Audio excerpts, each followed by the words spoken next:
Team India ইংল্যান্ডের কাছে দ্বিতীয় টি-20 ম্যাচ হেরে গেল বন্ধুরা, এবং শ্রেয়াস আইয়ারের ক্যাপ্টেন্সিতে টিম ইন্ডিয়া এখন পর্যন্ত জয় পায়নি। 4টা ম্যাচ হয়ে গেল, 4টা ম্যাচের মধ্যে 3টে হেরে গিয়েছে, একটা নো রেজাল্ট হয়েছে বৃষ্টির জন্য। এবং শ্রেয়াস আইয়ারের ক্যাপ্টেন্সিতে এখনও ভাই ম্যাচ জেতার স্বাদ পায়নি আমাদের টিম ইন্ডিয়া। এবং আজকে তো ভৈভব সূর্যবংশীকেও সুযোগ দিয়েছিল। ভৈভব সূর্যবংশীর ওপর অনেক বড় ভরসা ছিল কি ভৈভব সূর্যবংশী আজকে ভালো ক্রিকেট খেলবে। প্রথমবার ভারতের দলে জায়গা পেয়েছিল, অভিষেক করার সুযোগ পেল, এবং ভৈভব সূর্যবংশী সবাইকে হতাশ করে দিল। ভৈভব সূর্যবংশীর ওপর সবাই নজর রেখেছিল, কয়েকদিন থেকে ভৈভব সূর্যবংশীকে নিয়েই চর্চা চলছিল কি ভৈভব সূর্যবংশীকে খেলানো উচিত। ফাইনালি আজকে গৌতম গম্ভীর শ্রেয়াস আইয়ার সিদ্ধান্ত নিল কি আমরা ভৈভব সূর্যবংশীকে খেলাবো সঞ্জু স্যামসনের জায়গাতে। সঞ্জু স্যামসনকে বসানো হলো, ভৈভব সূর্যবংশীকে খেলানো হলো। সবাই অনেক এক্সাইটমেন্ট হয়েছিল ভৈভব সূর্যবংশীকে দেখার জন্য। আমিও অনেকটা এক্সাইটমেন্ট ছিলাম কি ভৈভব সূর্যবংশী হয়তো ভালো ক্রিকেট খেলবে, আমরা 4-6-এর বন্যা হয়তো দেখতে পাবো আজকে ক্রিকেট মাঠে বন্ধুরা ইংল্যান্ডের বিপক্ষে। কিন্তু ভৈভব সূর্যবংশী শুরুটা ভালো করেছিল, কিন্তু একটা এমন সিদ্ধান্তে তার উইকেট হারিয়ে গেল বন্ধুরা, এবং ভৈভব সূর্যবংশী মাত্র 10 বলে 14 রান করে আউট হয়ে প্যাভিলিয়নে ফিরল, এবং ক্রিকেট ফ্যানদের মন ভেঙে গেল। ক্রিকেট ফ্যানরা চাইছিল কি ভৈভব সূর্যবংশী আজকে বড় ইনিংস যেন খেলে, ভারতের দলকে ম্যাচ জেতায় এবং ক্রিকেট ফ্যানদের এন্টারটেনমেন্ট করে, কিন্তু কোনোটাই হলো না ভাই। ভৈভব সূর্যবংশী বড় ইনিংসও খেলতে পারলো না, খুবই তাড়াতাড়ি আউটও হয়ে গেল। টিম ইন্ডিয়া আজকে ম্যাচও হেরে গেল।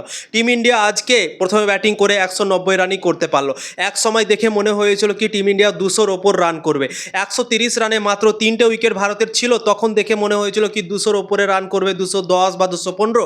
কিন্তু তারপর থেকে যে ভারতের উইকেট পড়তে শুরু করলো, লাগাতার উইকেট পড়লো, এবং এক সময় তো মনে হচ্ছিল কি 175-180 রানই মতো করবে। কিন্তু লাস্ট 2 ওভারে তিলক বর্মা আর হর্ষিত রানা কয়েকটা 4-6 মারলো, এবং ভারতের দল পৌঁছে গেল 190 রানে। তখনই ভেবেছিলাম এই রানটা হয়তো কাফি নাও হতে পারে টিম ইন্ডিয়ার জন্য, কেননা এখন যেভাবে ক্রিকেট চলছে, যেভাবে টি-20 ক্রিকেট চলছে, 190 রানগুলো কিন্তু চেজেবল টোটাল, এবং ভারতের দল এই রানটা সেভ করতে পারলো না বন্ধুরা, ডিফেন্ড করতে পারলো না, এবং ইংল্যান্ড খুবই সহজেই এই রানটাকে চেস করে ফেললো বন্ধুরা, এবং টিম ইন্ডিয়াকে হারিয়ে দিল।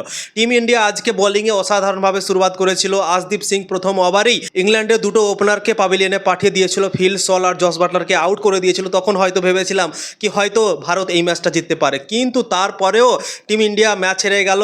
ইংল্যান্ড অসাধারণভাবে কামব্যাক করলো, হ্যারি ব্রুক অসাধারণ মান মারলো, এবং হ্যারি ব্রুককে আউট করার পরেও দাঁড়িয়ে গেল জেকব বেথেল এবং তার সাথে টম বেন্টন। এই দুজনের মধ্যে অনেক বড় একটা পার্টনারশিপ হয়ে গেল। সেই পার্টনারশিপের জোরেই টিম ইন্ডিয়ার থেকে ম্যাচ অনেক দূরে চলে গেল, এবং ইংল্যান্ড করে গেল কামব্যাক সেই পার্টনারশিপটার জন্যই, এবং টিম ইন্ডিয়া ম্যাচ হেরে গেল। ব্যাটিংয়ের দিক দিয়ে আজকে পুরোপুরিভাবে ফ্লপ হয়েছে। আমি বলবো ঈশান কিষান নিজের খেলাটাই খেলেনি আজকে বন্ধুরা। 40 বলে 49 রান করেছে, খুবই স্ট্রাইক রেট কমে ব্যাটিং করেছে আজকে ঈশান কিষানকে আমরা দেখেছি টি-20 বিশ্বকাপ থেকে, যখন থেকে ভারতের দলে সে সুযোগ পেয়েছে ততদিন থেকে হাই স্ট্রাইক রেটে ব্যাটিং করেছে সে। 25 বলে 20 বলে এরকমভাবে 50 পূরণ করেছে আগে আমরা দেখেছি, কিন্তু আজকে টোটালি আলাদা ইনিংস খেললো। মনে হচ্ছিল কি যে 3টে ম্যাচে তার রান আসেনি না, সেই 3টে ম্যাচের প্রেসার নিয়ে নিয়েছে সে, এবং খুবই দেখে শুনে আজকে ইনিংসটা খেললো। 40 বলে 49 রান করলো। তোমরা ভাবতে পারো এত কম স্ট্রাইক রেটে খেললে কি করে হবে ভাই।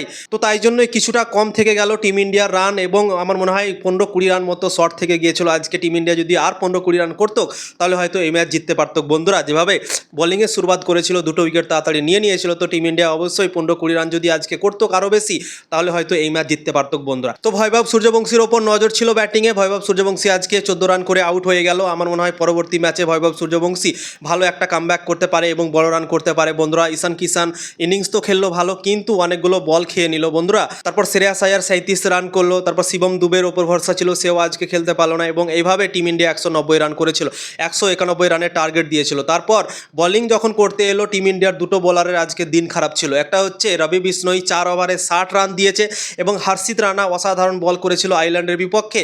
হর্ষিত রানা আজকে 3 ওভারে 30 রান দিয়েছে, একটা উইকেট পায়নি। বরুণ চক্রবর্তী 4 ওভারে 37 রান দিয়ে একটা উইকেট নিয়েছে। আকসার প্যাটেল সব থেকে ভালো বল করেছে, 4 ওভারে 20 রান দিয়ে একটা উইকেট নিয়েছে বন্ধুরা, এবং আশদীপ সিং 3টে উইকেট নিয়েছে, এবং অসাধারণ বল করেছে দুজন।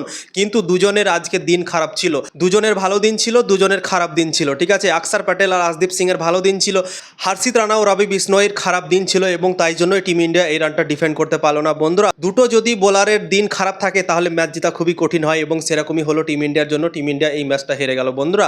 তো দেখা যাক দ্বিতীয় ম্যাচে ভৈভব সূর্যবংশীকে যদি সুযোগ দেয় টিম ইন্ডিয়া, তো কেমন পারফরম্যান্স করে আমরা তো দেখতেই পাবো। ভৈভব সূর্যবংশীকে যেহেতু আজকে সুযোগ দিল, তো আশা করছি আরও 2-3টা ম্যাচ তাকে দেবে এবং চেক করবে কি সে কেমন খেলছে না খেলছে।